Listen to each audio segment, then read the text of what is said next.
Week 6, quantitative methods. Question 1 is estimate the mean score for all the students in the district using a 99% confidence interval.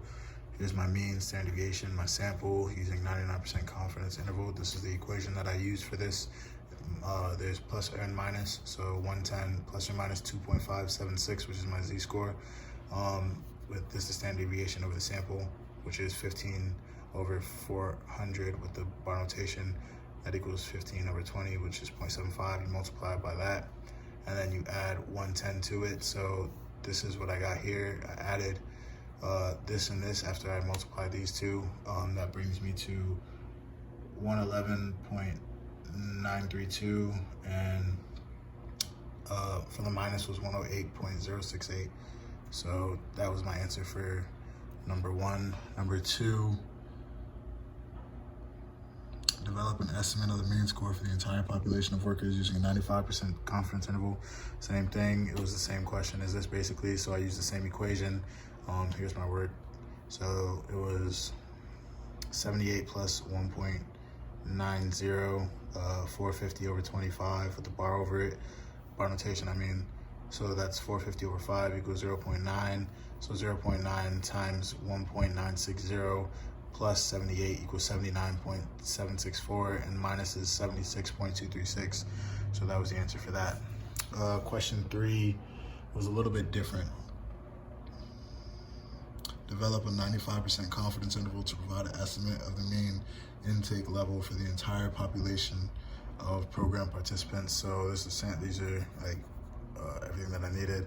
So CI just stands for confidence interval. So it was confidence interval equals x to the bar over it plus or minus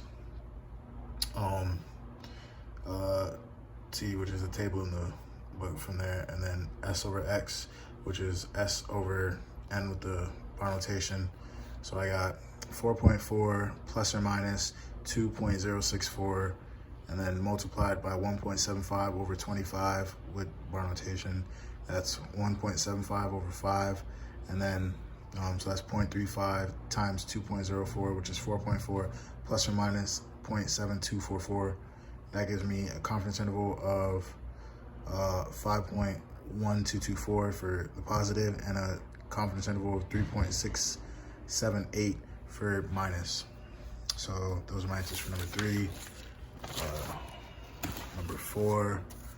Question 4 is develop a 99% confidence interval to provide an estimate of the mean expenditure per person for the entire population of visitors. So question 4, here's my work, basically the same question. So my answer was confidence interval with positive was 41.99, and confidence interval with the minus was 35.502. Here's my work. I did 38.75 plus or minus 2.763. That was my T, 2.763. And then I did 6.33 over 29 with the bar notation to get 5.352. And then I add that, and then that gives me 38.75 plus 3.248 gives me 41.99, and minus is 35.502. Question 5 is, it's 2 parts. So part A, give a 99% confidence interval for the proportion of all adult heterosexuals who have reported multiple partners. So for part A, my answer is CI confidence interval plus equals 7.58%. It was 0.0758, but then I multiplied it by 100 to get percentage. And then CI minus was 5.1%. Again, it was 0.0514. So for this, I did CI equals P plus or minus Z times SP, which is this.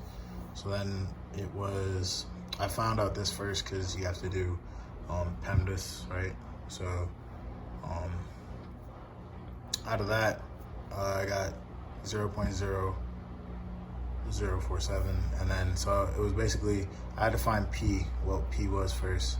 So then after you find what P is, you plus or minus the Z, which is 0.0636 plus or minus 2.576 times 0.047, and I got for part A 7.58%, and CI is 5.1%.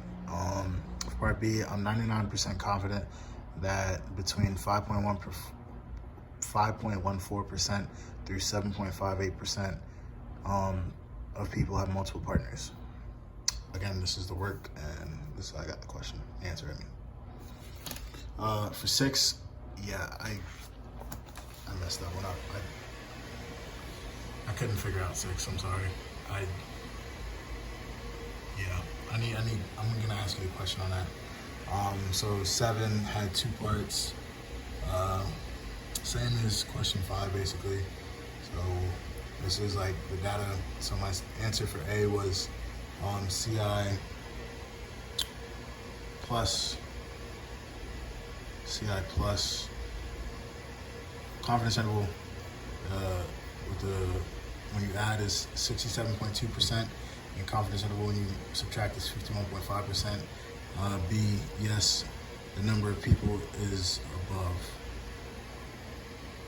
Yes. So this is the work.